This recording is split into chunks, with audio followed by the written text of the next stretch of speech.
Hello everyone, it's Taxability here, and for today, so 3D platformers, or just platformers in general, is one of the most well-known video game genres out there in the industry. I mean, when you think of a video game platformer, you would mostly think of games like Mario and Sonic, since those are like the most obvious one. And if you want to go more further in that, you got things like Mega Man, Crash Bandicoot, etc, etc. And that also includes a few indie games. And by far, if not, a good example of a 3D platformer, or more so just a platformer that is worked so much time and effort into investing, is none other than one of the most recent times of platforming games.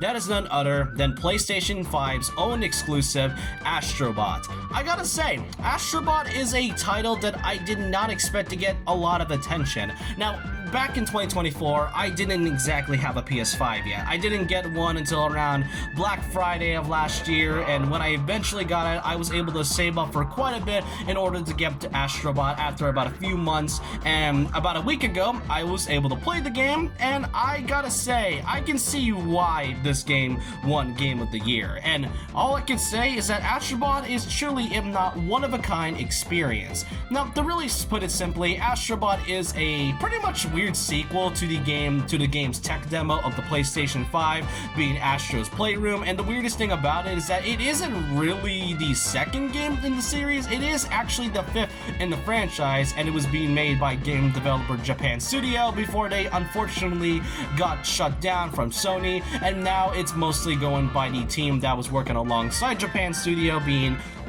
Team Asobi. And really, the weirdest thing about Astro Bot in general is that when it was nominated for Game of the Year, it was with a lot of big name contenders. I mean, you're going up against games like Black Myth Wukong, Metaphor ReFantazio, Final Fantasy VII Rebirth, then there's also Balatro, and also Elden Ring Shadow of Erdtree, which, let's be fair, they only added it because Jeff wanted an excuse to add Elden Ring in the Game of the Year lineup. But Astro Bot was the one that won Game of the Year, and the real question is whether or not was this game really worth winning that title at all? I mean, it is just a simple platformer, right? Well, in this video, I just kind of want to be going to just a small, if not pretty interesting review and my personal take on how I feel about Astro Bot. So I hope you guys enjoy this, and so without further ado, let's get started on what it seems to be, if not, a game that is worthy for Game of the Year.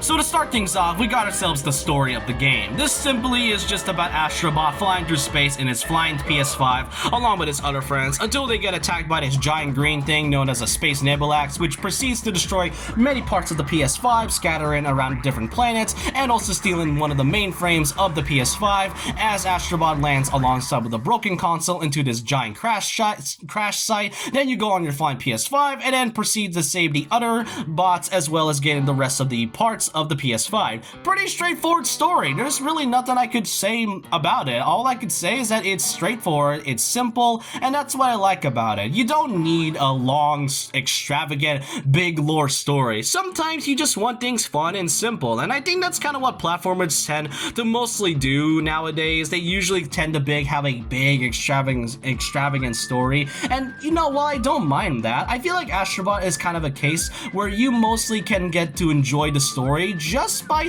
how simple it is. You just see the plot, the conflict happens, you go straight into the first level, and that's about it. I really enjoyed this as a way to introduce not only the capabilities of the PS5, but to also show the next big adventure of Astro Bot's next big story.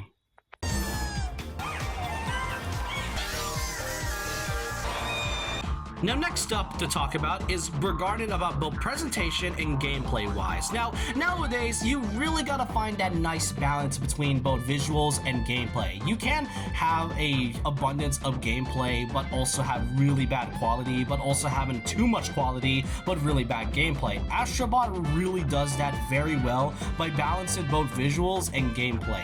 What I really like about what this game is that for PS5 exclusive, it is one of my favorite games in recent times in terms of visual graphics and quality. I love how almost everything about this game looks, from the start of the game all the way to the very end of the game. I really enjoy how visually striking the levels look, and with a total of over 80 different levels with 5 galaxies, and also, well, technically 6, then there's just quite a lot of opportunities to see what each level is all about. And the gameplay is pretty simple. You mostly just jump and collect things, which, oh yeah, I forgot to mention, this is a 3D collectathon, one of my favorite parts of the genre of platformers. And one thing's for certain, not all levels feel the exact same, which is honestly a really good thing. Now, when you have a game with over 80 levels, you may expect some type of repetitiveness, maybe like the same few environments or like the same mechanics, when in reality, no. A lot of these levels tend to spice things up with a few bits of challenges every now and then. And with each challenge and with each level, they get way more interesting, and it gives a lot of surprises every so often. I mean, one of the first few levels that you go through is literally a construction site, and that right there is pretty different on its own than a typical grass and lava and other parts. I mean, sure, you also got through other parts like ice and some giant trees, but all of it tends to surprise you with a new mechanic. And with some certain levels, you also get some type of robot partner with you, such as a monkey that can climb through walls, a dog that can shoot rockets, and basically a frog punching gloves that can help hit other areas, and that's what I really like about it. And one thing that I do really enjoy about Astro Bot's gameplay, other than the unique levels that are given, there's also one thing that I really like, and that is none other than the DualSense controller. This is pretty much how you can show the PlayStation 5, because one of the biggest issues that I feel like a lot of people tend to have with the PS5 is that it really doesn't feel like the jump to the next generation. Most of the graphics on the PS5 looks almost pretty similar to the PS4's quality, and the DualSense controller is only really work for like a few major games with things like Spider-Man and God of War, and heck, especially Astro Bot. But I really love how the controller plays a huge role into this game just by having the interaction. You can feel every attack, and you can feel every moment that happens throughout the entire story and game, and I really like how they managed to implement that with just a simple controller. I just really don't know how much love they put into this game, and that's just what I really enjoy about it.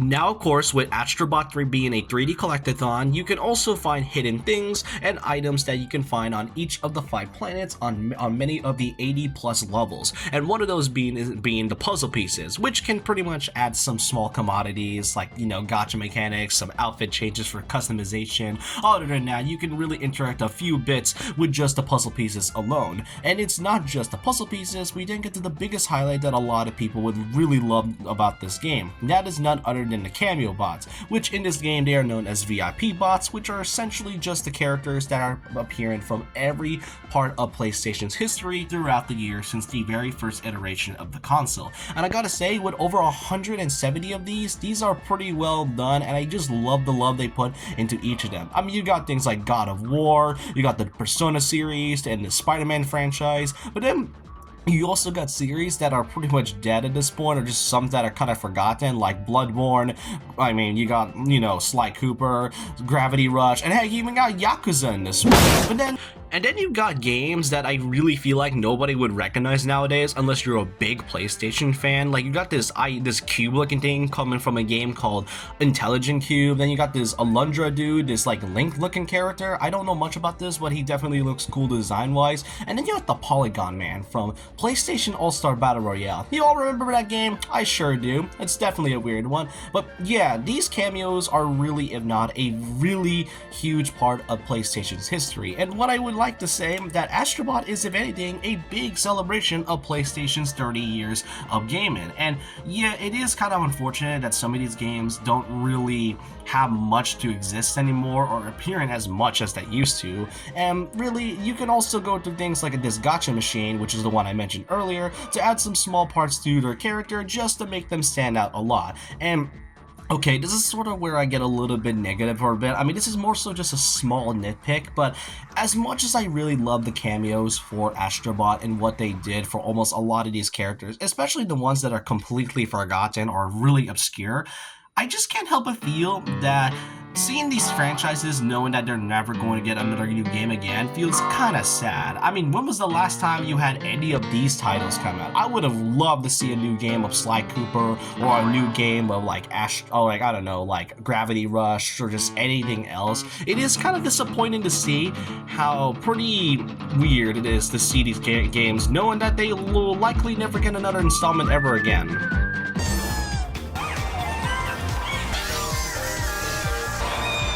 Now, of course, to keep this game more fresh than ever, you also got some secret levels that you can unlock via Explore It or just by playing the game in general, and you got some hidden levels that are surprisingly challenging. Not everything about this game is easy, as I been saying throughout the entire video, but there are some really challenging levels in this one, like a lot of challenging levels that if you're not used to platformers, then try to get used to the controls and you'll most likely get the hang of it. It is a pretty easy game to understand just from the get-go, and all these levels are really fun on its own, with over 80 of them, as I mentioned. And the bosses, for over 80 games, like 80 levels, I genuinely expect the bosses to be kinda okay, but they absolutely went all out on both the regular main bosses and the mini bosses that you'll find throughout the level, and I can't help but really enjoy that. Though I do kind of want to say that I do find it a bit of a weird coincidence that you're mostly trying to rescue your friends on different planets while also finding this giant alien thing. It kind of reminds me of another big game franchise that kind of has this 3D collectathon but is also in space. I kind of wonder what it could really be.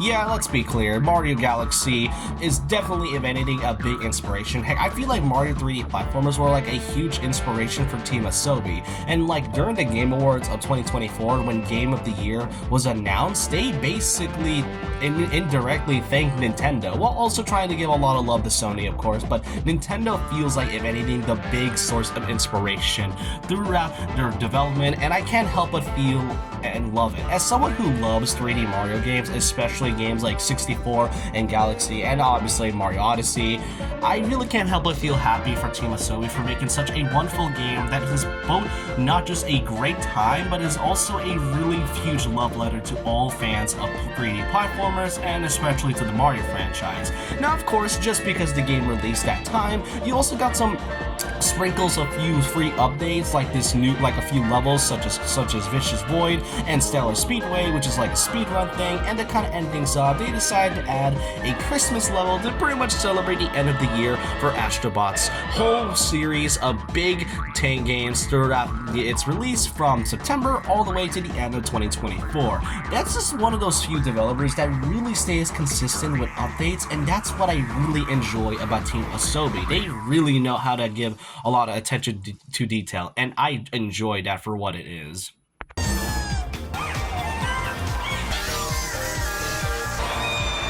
In conclusion, Astro Bot is a one-of-a-kind experience. I had recently platinumed the game about a few days ago, and it is worth it till the end. Like, all of the levels and all of the different types of levels, the gameplay, and even the love that Astro Bot really has, it really makes you think that this specific game is now being, Sony's new mascot. Because, Sony throughout the past decade or so has been kind of struggling along when it comes to making really interesting games, or more so just having a really clear mascot. They do tend to have that every now and then, but with Astro Bot specifically, it looks like we do have our new PlayStation mascot, even if it comes at the cost of a few big mascots. I mean, rest in peace Little Big Planet at this point, but Astro Bot is a one-of-a-kind experience. I find it insane, though, that this game came out an entire week after the failure that is Concord. Like, you cannot tell me that Concord is just some weird experiment they had. This game only lasted about a few days, and then a week after their shutdown, on the same day as on September 6th, this game came out.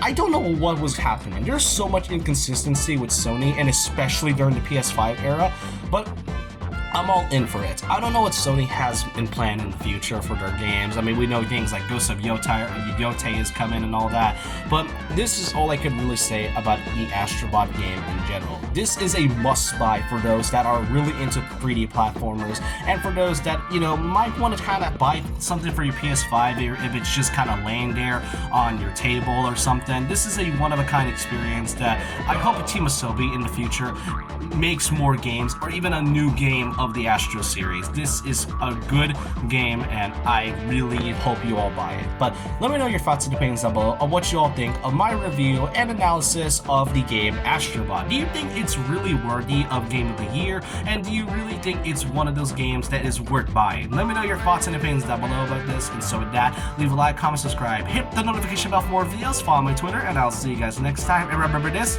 once a legend, always a legend.